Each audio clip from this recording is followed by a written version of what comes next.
Saab please. Thank you. అందరికీ ఆకలేసే టైంలో నాకు మైక్ ఇస్తారు ఎప్పుడు. మీ వాళ్ళేమో మాటలతో ఈడే మా కడుపు నింపుతారని ఆడేమో సార్. ఈడెంతసేపు మాట్లాడతాడో బాబు అని అనుకుంటారు, కానీ పాపం వినాలనుకుంటారు ఏదో రెస్పెక్ట్ మీద.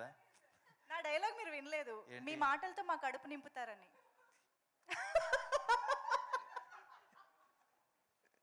వేసా మంజుష. Sir please. ఎనివే చాలా హ్యాపీగా ఉందండి. ఈ సినిమా భలే ఉన్నాడే. ఒక 1.5 year నుంచి వీళ్ళు ట్రావెల్ అవుతున్నారు. దీంతో చాలా ఎమోషనల్ జర్నీ ఉంది. అందుకే ఒకళ్ళు ఏడుస్తున్నారు, ఒకళ్ళు అంటే వాళ్ళకి నిజంగా ఈ సినిమా ఎప్పుడు రిలీజ్ అవుద్దా అనే దీంట్లో వర్క్ చేశారు. ఈ సినిమాతో ఒక కొత్త టీము నిజంగా స్క్రీన్ మీదకి రావడం చాలా హ్యాపీగా ఉంది. అందులో శివసాయి ఒక డైరెక్టర్గా, అలాగే హీరోయిన్ మనీషా, కిరణ్ గారు ప్రొడ్యూసర్గా ఒక కొత్త టీం పరిచయం అవుతున్నారు. డెఫినెట్గా ఈ సినిమా డిసప్పాయింట్ చేయదు.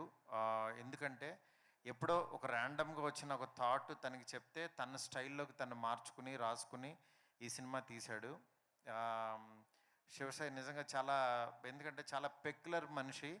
తనకి నచ్చిన పని, తనకి దేని మీద అయితే కమాండ్ ఉంటుందో దాన్నే నమ్మి తీస్తాడు. నిజంగా ఇలాంటి ఒక కాన్సెప్ట్ని ఫ్యామిలీ అందరూ చూసే విధంగా దీన్ని మలిచాడు. ఈ సినిమాని ఫస్ట్ ఆదిత్య మ్యూజిక్ వాళ్ళు వచ్చి మా మీద నమ్మకంతో ఈ సినిమా తీసుకున్నారు. నిరంజన్ గారు, ఆదిత్య మ్యూజిక్. సార్ మీరు నేను మాట్లాడేటప్పుడు చూడండి సార్, మళ్ళీ తర్వాత మెసేజ్ పెడతారు ఏంటి థ్యాంక్స్ చెప్పలేదని. అది దాని తర్వాత అట్లాగే మన ఈటీవీ నితిన్ గారు ఈ కథ విన్న తర్వాత, ఎందుకంటే శివసాయి గురించి వాళ్ళకి తెలుసు, ఓటీటీలో తను మంచి కమాండ్ ఉన్న డైరెక్టర్ అని. తను స్క్రీన్ మీదకి ఎలా తీసుకొస్తాడు అనుకుంటే నిజంగా చాలా కష్టపడి తీసుకొచ్చాడు.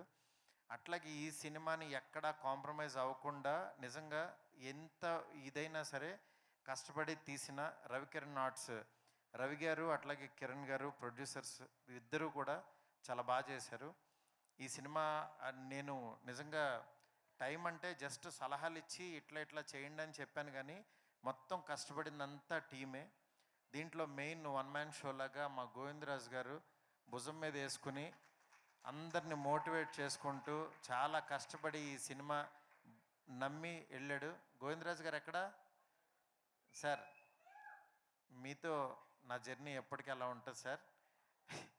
నిజంగా మంచి టీం అండి వీళ్ళందరూ ఇంత కష్టపడినందుకు డెఫినెట్గా చాలా ఈ సినిమా హిట్ అయ్యి మీరందరూ బ్లెస్ చేస్తారని కోరుకుంటున్నాను. ఈ సినిమాలో సాంగ్స్ కానీ మ్యూజిక్ కానీ, అట్లాగే డైలాగ్స్ కానీ, ఎంటర్టైన్మెంట్ కానీ, ఎమోషన్స్ అన్నీ ప్రాపర్గా పక్కగా మంచి టైంకి ఒక మంచి మెసేజ్ లాగా కూడా ఉంటుంది. At the same time present జనరేషన్లో ఇది ప్రాబ్లం ఉంది.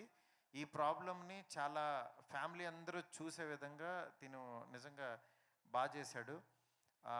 నాగేష్ గారు అట్లాగే చాలా బాగా చూపించారు. టీం అందరి గురించి ఇంకా చెప్పేదేం లేదు, అందరూ డైరెక్షన్ డిపార్ట్మెంట్ అందరూ బాగా చేశారు.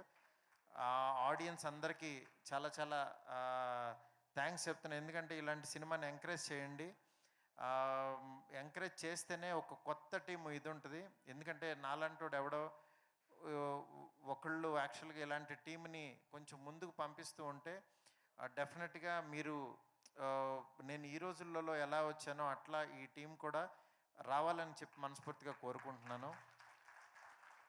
ఇక్కడికి వచ్చిన నా ఫ్రెండ్స్ అందరూ, స్వామి గారు కానీ, అట్లే సుబ్బు గారు, విజయ్ గారు, ప్రొడ్యూసర్ విజయ్ గారు, ఇట్లా ప్రవీణ్, పేరున ప్రతి ఒక్కరికి చాలా చాలా థ్యాంక్స్.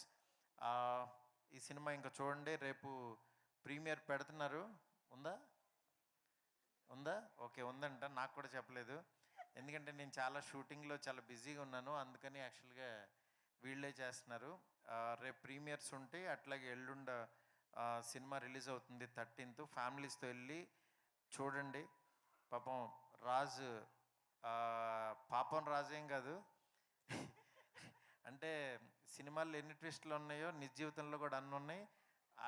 అన్నీ క్యారీ చేయకుండా సినిమాని ప్రొఫెషనల్గా కష్టపడి చేసినందుకు టీం అందరిని ఎంకరేజ్ చేయండి. Thank you so much. Thanks everyone. Thank you so much Maruti గారు. ఓవైపు పాన్ ఇండియా స్టార్తో సినిమా చేస్తూ కూడా ఇలాంటి మంచి సినిమాల్ని కూడా మాకు సపోర్ట్ చేసి అందిస్తున్నందుకు థ్యాంక్ యూ సో మచ్. వేదిక పైన ఉన్న భలే